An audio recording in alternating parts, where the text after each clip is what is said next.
Hello students, I hope you all are fit and fine. Welcome to the channel.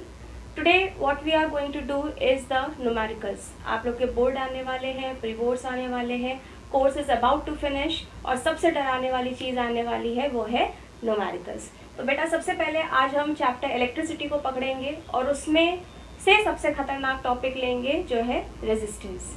Resistance पे basically बहुत सारे questions बनते हैं। Single wire से बनता है, दो वायर से बनता है, सीरीज से बनता है, पैरेलल से बनता है, वायर को खींच के बनता है, वायर को कॉम्प्रेस करके बनता है, काट के बनता है, जोड़ के बनता है, हर तरीके से बनता है।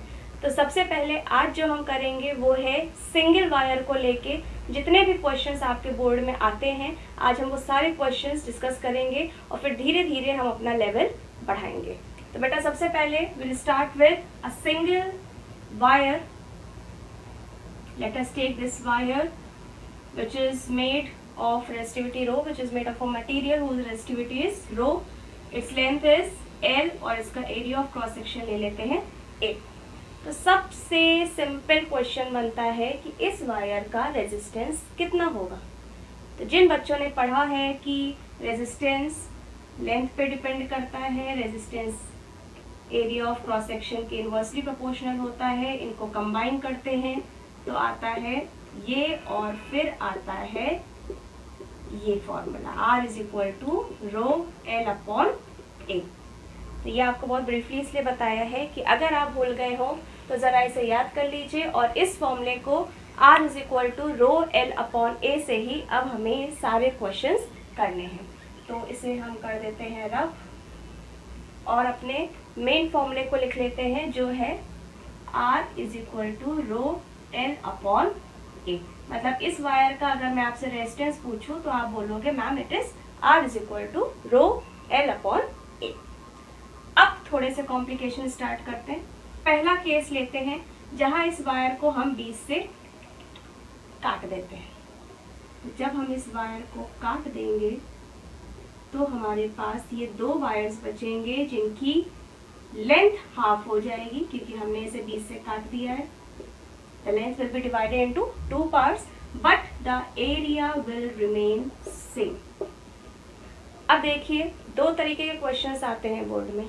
पहला, आपने लेंथ को हाफ कर दिया है, क्वेश्चन में सिर्फ इतना दिया होगा the length of the wire is halved. इसका मतलब है ये आपकी वायर थी, लेंथ हाफ कर दी, एक ये वायर बची, एक ये वायर बची, दोनों का एरिया सेम है बट लेंथ हाफ हो गई। अगर क्वेश्चन दिया है the wire is doubled on it, तो बेटा इसका मतलब हुआ इस वायर को हमने ऐसे करके डबल कर दिया है। Is doubled on it, doubled on it का मतलब हुआ एरिया ऑफ क्रॉस सेक्शन हमारा डबल हो जाएगा और लेंथ हमारी हाफ हो जाएगी। दोनों ही पैरामीटर्स हमारे चेंज होंगे।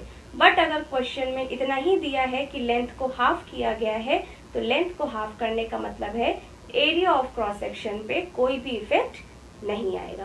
तो यहाँ पे पहला केस यही है कि हमने लेंथ को सिर्फ हाफ कर दिया है।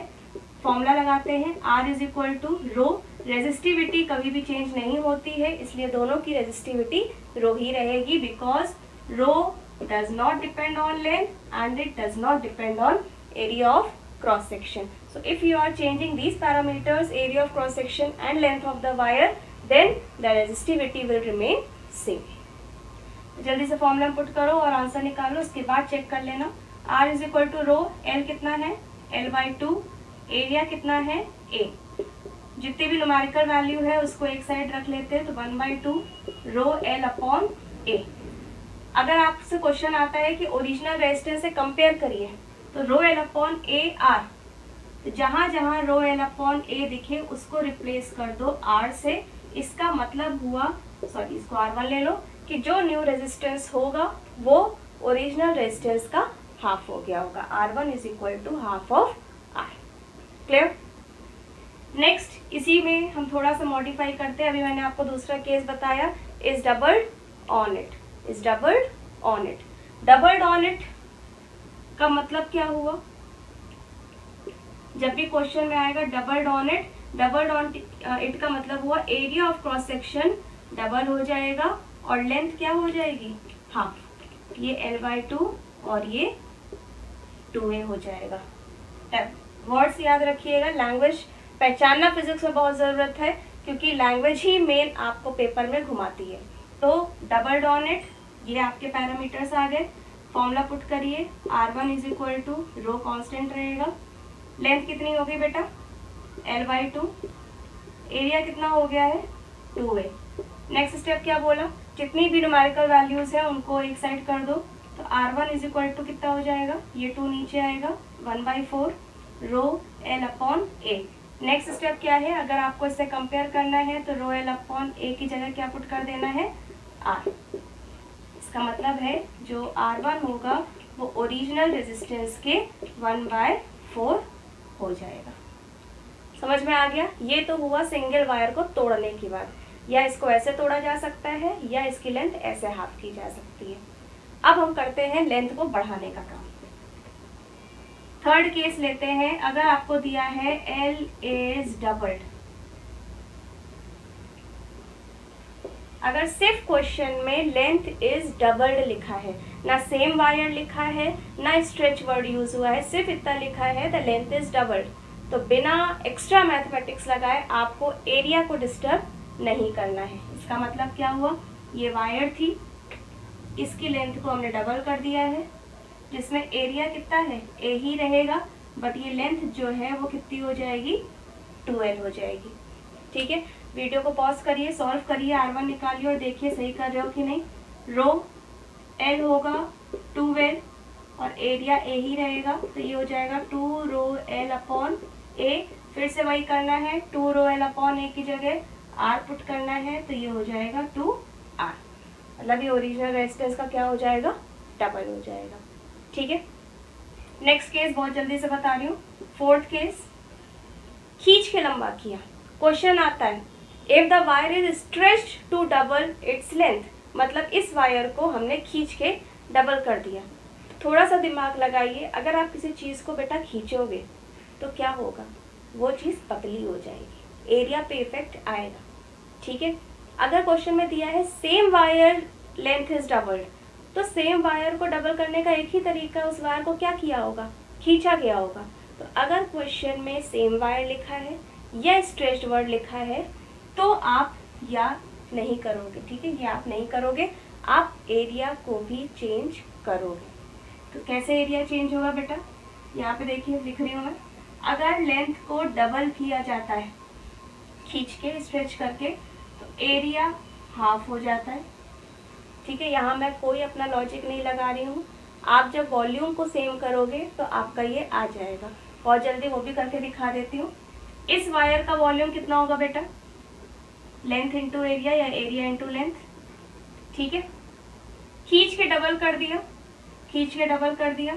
अब हमें ये नहीं पता कि एरिया में कितना चेंज आया है, ये चलो यहाँ पे बना लेते हैं डायग्राम। स्ट्रेच करके डबल कर दिया, लेंथ तो 2L हो गई, यहाँ नहीं पता कि एरिया कितना चेंज हुआ, तो इसका वॉल्यूम कितना हो जाएगा, 2L इंटू A1। ठीक है, लेकिन दोनों का वॉल्यूम सेम रहेगा क्योंकि सेम वायर स्ट्रेच की गई है। जब एक ही वायर स्ट्रेच की गई है तो वॉल्यूम में चेंज नहीं आता है। इसको इसको इक्वेट कर दो, A इंटू L को आप इक्वेट कर दो 2L into A1, LL cancel, A1 कितना आ जाएगा, A/2। ठीक है, तो बस अभी इतना दिमाग में रखो कि अगर क्वेश्चन दिया है लेंथ को स्ट्रेच करके डबल कर रहे हैं तो एरिया हाफ कर दोगे, अगर लेंथ को स्ट्रेच करके ट्रिपल कर रहे हैं तो एरिया A/3 हो जाएगा, अगर 4 टाइम्स कर रहे हैं तो A/4 हो जाएगा, एंड सो ऑन। क्लियर। तो यहाँ पे अगर हम लेंथ को स्ट्रेच करके डबल कर रहे हैं बेटा, तो अभी आपको बताया एरिया कितना हो जाएगा, A/2। पुट करिए फॉर्मूले में, R1 is equal to rho, length हो गई है डबल, एरिया हो गया है हाफ, तो ये आ जाएगा 4 रो L/A। रो L/A की जगह R पुट करेंगे, मतलब ये ओरिजिनल रेजिस्टेंस का 4 टाइम्स हो जाएगा। ठीक है बेटा, देखिए 4 कंडीशंस आपको बता दी है। ये आपकी वायर है, एक बार इसको हाफ किया गया है, सेम वायर को हाफ करेंगे, काट के अगर हाफ कर रहे हैं तो एरिया में कोई चेंज नहीं आएगा। इज डबल्ड ऑन इट, मतलब ऐसे करके डबल्ड ऑन इट, तो area double, length half. Length is doubled, length को डबल कर रहे हैं तो इसी तरीके की एक वायर यहाँ पे ऐड कर दी, एरिया में कोई चेंज नहीं, लेंथ डबल हो जाएगी और अगर इस वायर को खींच के लंबा करेंगे, जो हमारा फोर्थ केस है, उसमें लेंथ भी डबल होगी और एरिया भी हाफ होगा। ठीक है, एरिया क्यों हाफ होगा अभी यहाँ पे आपको मैथमेटिकली प्रूव करके बता दिया है, तो एग्जाम में नहीं करना है, बस इतना याद रखिए कि अगर स्ट्रेच करके डबल कर रहे हैं तो एरिया हाफ हो जाएगा, स्ट्रेच करके ट्रिपल कर रहे हैं तो एरिया a/3 हो जाएगा, एंड सो ऑन। तो ये केसेस याद रखिए, और कभी भी कंपेयर करने को आता है तो हमेशा इस फॉर्म में आंसर लिखा जाता है, ये याद रखिएगा। ठीक है, तो अभी बहुत बेसिक चीज़ आपको बताई है, यहाँ पे भी बच्चे बहुत गड़बड़ करते हैं क्योंकि वो लैंग्वेज नहीं समझ पाते हैं। अब आपको इस तरह का कोई क्वेश्चन मिलेगा तो आई होप आप सही करोगे। रेजिस्टेंस में आपको सबसे ज़्यादा प्रॉब्लम किस में आ रही है, आप मुझे मैसेज करिए, I will make the video on it. और अब हम 1 से 2 वायर लेंगे और उन पे क्वेश्चंस करेंगे।